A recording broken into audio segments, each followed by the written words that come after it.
Reading from Krishna Samhita by Bhaktivinode Thakur. This is the introduction.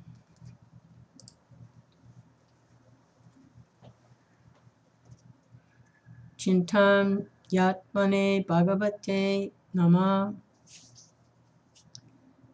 There are two types of literatures: those which bestow artha, or material results, and those which bestow paramartha, or spiritual results.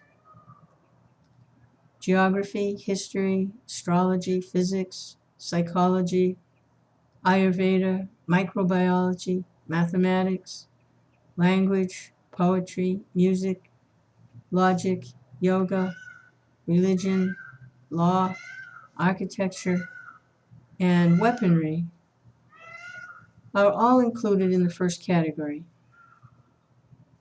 Every book aims at revealing a particular subject. That is its artha, or result. When all results complement each other and ultimately yield the supreme result in the form of the soul's ultimate destination, that is called paramartha. The literatures that discuss the attainment of this supreme result are called paramarthic shastra, or spiritual literatures. Many spiritual literatures have been compiled in India and abroad. In India, many sages from time immemorial have compiled various spiritual literatures after duly considering spiritual topics. Among them, Srimad Bhagavatam is the topmost. This book consists of 18,000 verses. In this book, the 10 principal subject matters of this world have been discussed, in some places as direct instructions and elsewhere as history. Among these 10 subjects, the last, Ashraya, is the Paramartha Tattva, or spiritual subject. The Ashraya Tattva, or Summum Bonum, is very confidential and unlimited. Although Ashraya Tattva is spontaneously manifested to the living entities, in people's present conditional state, that transcendental subject is very difficult to comprehend. That is why the compiler of Srimad Bhagavatam was compelled to compassionately and clearly discuss the other 9 truths.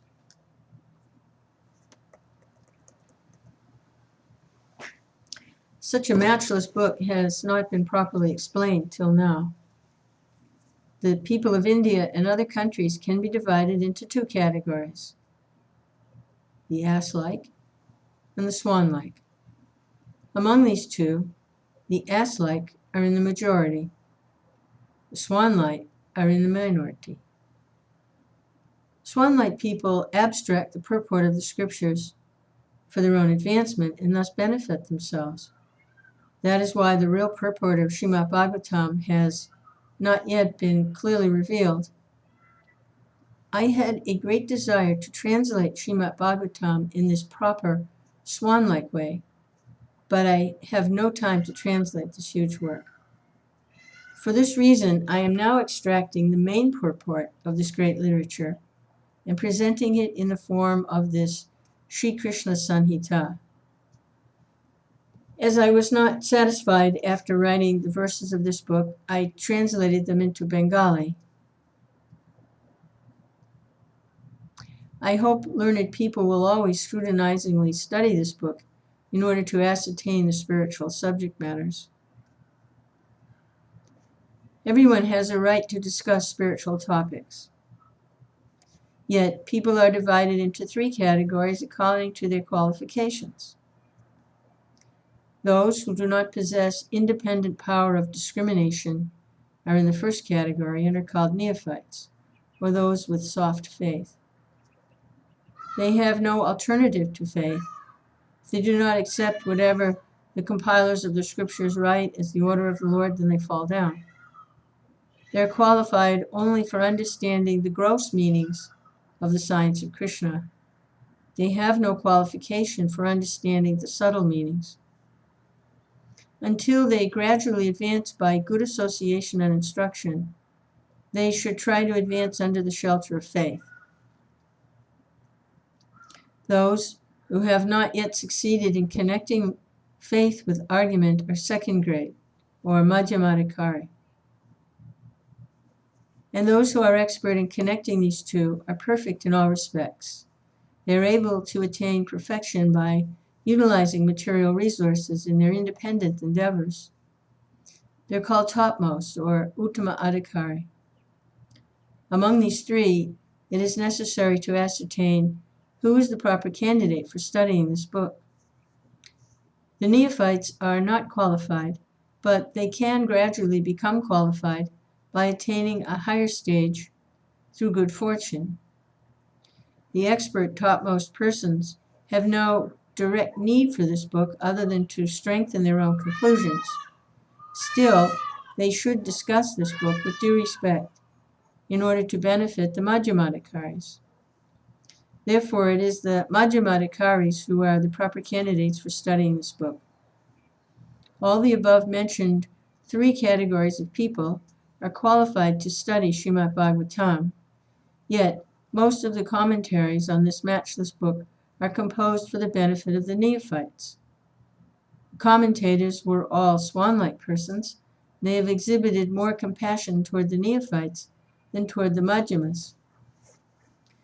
When they discuss jnana, they're referring to Brahmagyan, or the impersonal understanding of the absolute truth. Therefore, modern speculators are not benefited. Nowadays, many people of our country discuss foreign literature and science with a desire to scrutinize its significance. They quickly become faithless after observing the indirect presentations by the writers of the scriptures and scriptural commentaries that are appropriate for the above-mentioned neophytes. They then either adopt a different religion or become famous by introducing a new one. The danger with this is that such people uselessly waste their time inventing a new level of understanding while leaving aside the previous Mahajan's perfect path, which automatically uplifts one from a lower qualification to a higher one. If there were some literatures appropriate for the Madhyamadikari to discuss, then no anarthas or unwanted things in the form of sub-religion, cheating religion, or irreligion would have entered India. The principal purpose of this book is to fulfill the above-mentioned requirement. Actually, this book will directly and indirectly benefit all three types of persons, the Uttama, Madhyama, and Kanishta. Therefore, they should all respect this book.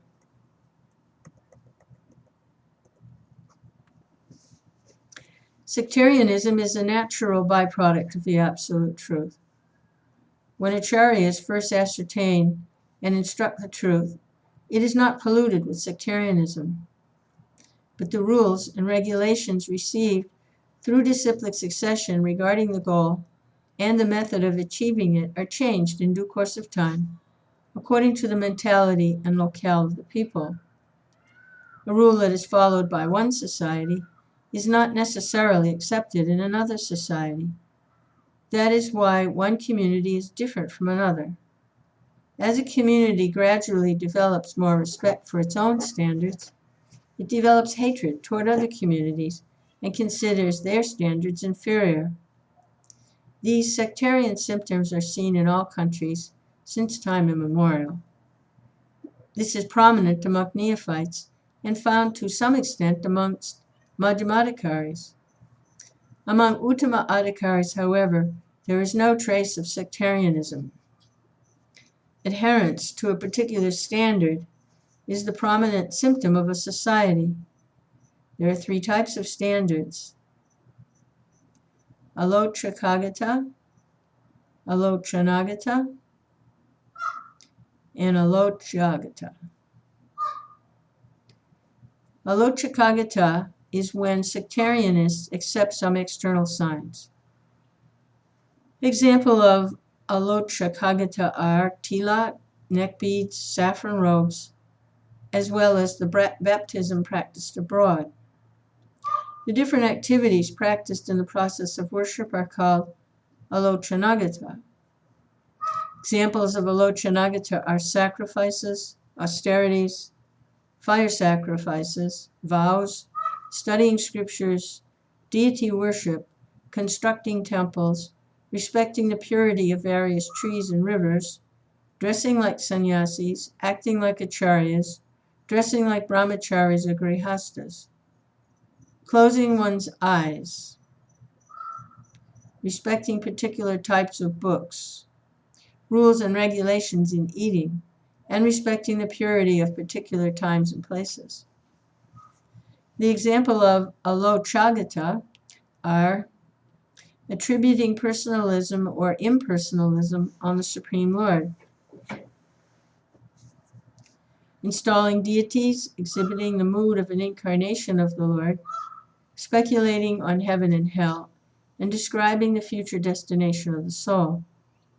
The different forms of these spiritual activities create divisions of sectarianism, difference that arise from places, times, languages, behaviors, foods, dresses, and natures of various communities are incorporated within their spiritual practices and gradually make one community so completely different from another community that even the consideration that everyone is a human being may cease to exist.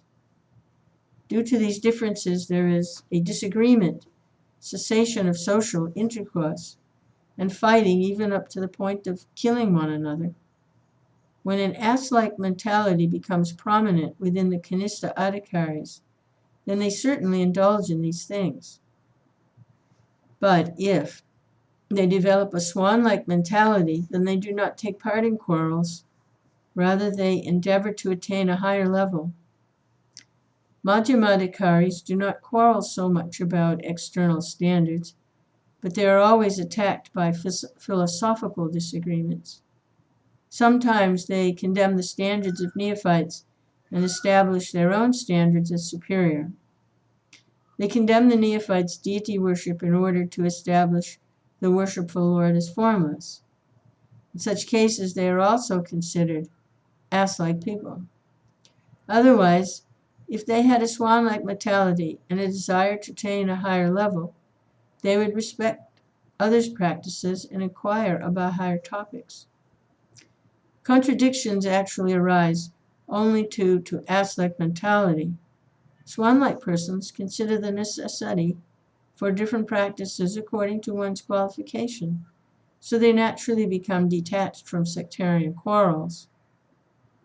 In this regard, it should be known that both ass-like and swan-like people are found amongst the Kanistha Adhikaris and Madhyamadhikaris. I do not expect that ass-like people will accept this book with respect. If neophytes and Madhyamadhikaris become completely indifferent in regard to the contradictions found in various practices and try to advance further, then they become swan-like persons. Then they are respectable and dear friends. Although swan-like personalities may accept a particular practice from birth or childhood, according to instructions they have received, they nevertheless remain indifferent and non-sectarian. The religious principles that will be explained and established in this book are very difficult to name. If these principles are given a particular sectarian name, then other sects will oppose them. Srimad Bhagavatam has therefore established Sanatana Dharma as Sattvata Dharma, or religious principles related with the absolute truth. Another name for these religious principles is Vaishnava Dharma. Ass-like Vaishnavas fall into the category of Shaktas, followers of Durga, Suras, followers of the sun god, Ganapachas, followers of Ganesh, Shrivites, followers of Shiva, and Vaishnavas, followers of Vishnu. But swan-like Vaishnavas are non-sectarian and therefore rare. These 5 types of above-mentioned spiritualists, as found in India, are named according to their respective qualifications. Human beings have 2 types of tendencies. arctic, or material, and paramartic, or spiritual. Material tendencies include maintaining the body, constructing a house, marrying, begetting children, studying, earning wealth, material science, factory work, acquiring and maintaining assets, and accumulating piety. Although there are some similarities between the activities of humans and animals, the material endeavors of humans are nevertheless superior to the natural tendencies of animals. If, after executing their material activities, human beings do not take shelter of their constitutional activities, then they are called two-legged animals. The constitutional activities of a pure soul are called one's swadharma, or prescribed activities. The swadharma of a living entity is prominently manifested in his pure state of existence. In the pure state of existence, this swadharma is present in the form of spiritual activities. All the above-mentioned material tendencies become successful when dovetailed with spiritual activities. Otherwise, they cannot independently help one attain the highest goal. From engagement in material activities up to the awakening of spiritual activities is called the preliminary stage of God consciousness. From this preliminary stage up to the Uttama Adhikari stage, there are innumerable levels. Inquiring about the truth of the material world is called Shakti Dharma, because the predominating deity of the material world is Goddess Durga. All behavior and practice instructed in Shakti Dharma is helpful only on the preliminary stage.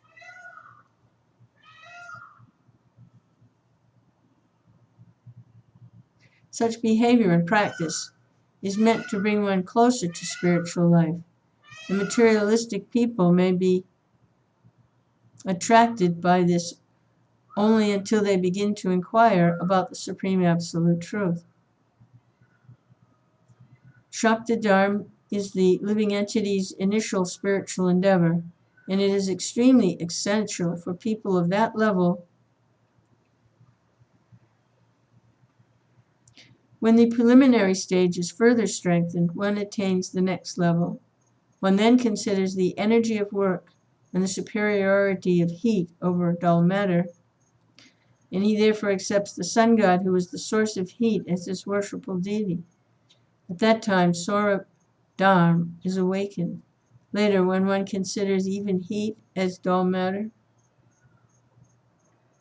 and animal consciousness as superior, then the third stage, Ganapatya Dharma, is attained.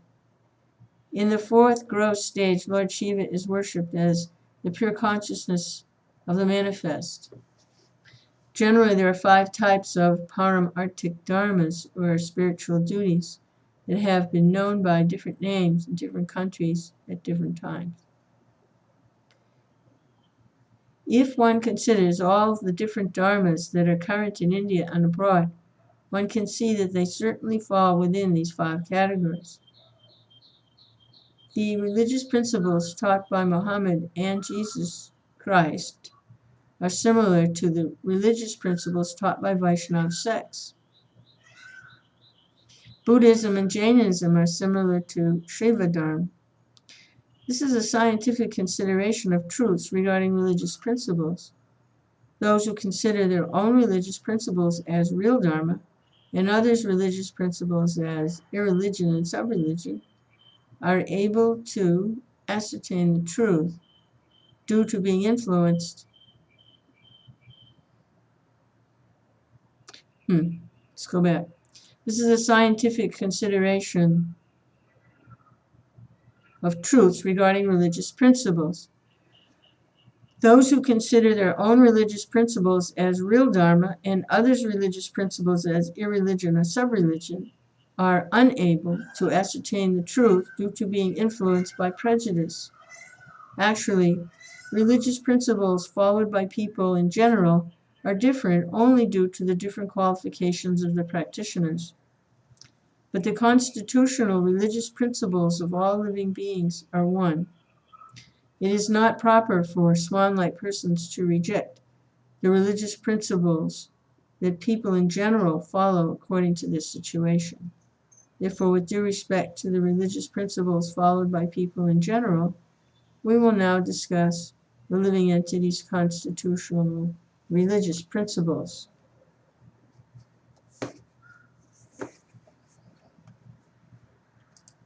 We'll just take a little break here.